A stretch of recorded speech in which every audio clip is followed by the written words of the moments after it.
খ্রিস্ট সম্প্রদায়ের সবচেয়ে বড় উৎসব ক্রিসমাস বা বড়দিনের বাকি এক সপ্তাহেরও কম সময়। বড়দিন ঘিরে কেনাকাটার ধুম পড়েছে যুক্তরাষ্ট্রে। অনলাইনে নিত্যপণ্য কেনা ও সরবরাহের জন্য ই কমার্স জায়ান্ট অ্যামাজনের উপর ভরসা করে থাকেন অনেকেই। এবছর ক্রিসমাস উপলক্ষে অনলাইন কেনাকাটার ৪২%ই অ্যামাজনের দখলে, যার আর্থিক মূল্য ১১,০০০ কোটি মার্কিন ডলারেরও বেশি। এমন উৎসবের মৌসুমে ধর্মঘটের ডাক দিল যুক্তরাষ্ট্রের দ্বিতীয় বৃহত্তম ই কমার্স প্রতিষ্ঠান অ্যামাজন।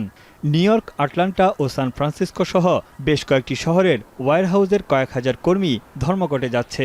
শ্রমিক ইউনিয়ন টিমস্টারের অভিযোগ, কর্মীদের ভালো মজুরি ও কাজের শর্তের বিষয়ে খুচরা বিক্রেতারা আলোচনায় বসতে অস্বীকৃতি জানিয়েছে। এতে সময়মতো গ্রাহকের কাছে পণ্য সরবরাহে দেখা দিয়েছে শঙ্কা। কর্মীরা বলছেন, সময়মতো পণ্য না পেলে এর দায়ভার অ্যামাজনকে নিতে হবে। তারা মুনাফার লোভে কর্মীদের বঞ্চিত করছে। টিমস্টার উত্তর আমেরিকার বৃহত্তম শ্রমিক ইউনিয়নগুলোর একটি, যেখানে তাদের কর্মী সংখ্যা ১০,০০০-এর উপর। সম্প্রতি অ্যামাজন কর্মীদের কাজের পরিবেশ নিয়ে মার্কিন সিনেটে ১৮ মাসের একটি তদন্ত প্রতিবেদন পেশ করা হয়, যেখানে দেখা যায় ওয়্যারহাউজের কর্মীরা চাহিদা অনুযায়ী অর্ডার পূরণ করতে গিয়ে অনেকেই দুর্ঘটনার শিকার হয়েছেন।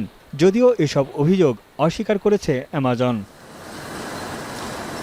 এর আগে গেল মাসেও যুক্তরাজ্য সহ ২০টিরও বেশি দেশে অ্যামাজন কর্মীরা শ্রমিক নিপীড়ন ও কাজের বৈরী পরিবেশের জন্য বিক্ষোভ ও ধর্মঘট করে।